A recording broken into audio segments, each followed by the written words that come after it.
Proper tax collection చేసి వాళ్ళ సమస్యలు ఏముందో అప్లోడ్ చేస్తే ట్యాక్స్ కట్టినోడికి మనం రెస్పాన్సిబుల్గా పని చేయాలి. అలాగే వాళ్ళు పనులు ఏమైతే చెప్తారో ట్యాక్స్ అంతా పర్ఫెక్ట్ కడతారు. కట్టిన వాళ్ళకి పని చేయకపోయినా వాళ్ళు అంతే స్ట్రాంగ్గా అడుగుతారు. సో ఏదైతే మీరు ట్యాక్స్ పెండింగ్స్ ఉందో క్లియర్గా బై రిక్వెస్టింగ్ మేనర్, ఎక్కడ ఫోర్సబుల్గా లేకుండా, ప్లస్ ఇప్పుడు ఇదంతా ట్యాక్స్ పేయర్స్ పర్ఫెక్ట్ కట్టారనుకో, ఇక్కడ ఏం ప్రాబ్లం ఉందో కూడా మీరు నాకు ఐడెంటిఫై చేసి రిపోర్ట్ చేస్తే ఇమ్మీడియట్గా వర్క్ కూడా చేయాలి. ఇప్పుడు రేపు మనం ట్యాక్స్ ఎంత కరెక్ట్గా అడుగుతామో వర్క్ అంతే కరెక్ట్గా చేయకపోతే మా బొట్టోళ్ళు వచ్చినప్పుడు they will raise the complaints. ఇప్పుడు డీసిల్టేషన్ ఫస్ట్ అన్ని వార్డులు జరిగిపోవాలి.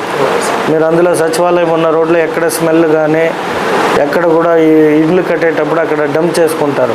మళ్ళీ ఆ ఇంటోడికి పర్టికులర్గా చెప్పి ఆ డంపింగ్ని క్లియర్ చేయాలి. సో అటువంటివి చేసి ఎక్కడ కూడా ట్యాక్సెస్ పెండింగ్ లేకుండా కలెక్ట్ చేసేయండి. ఎందుకంటే మనం డెవలప్ చేయాలి.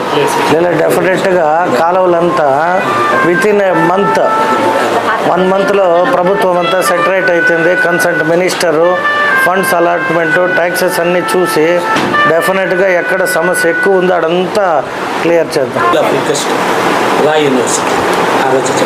లేదా యూనివర్సిటీలో ఒక్కటి కాకుండా ఇంటిగ్రేటెడ్ యూనివర్సిటీ ప్లాన్ చేస్తాం డెఫినెట్గా.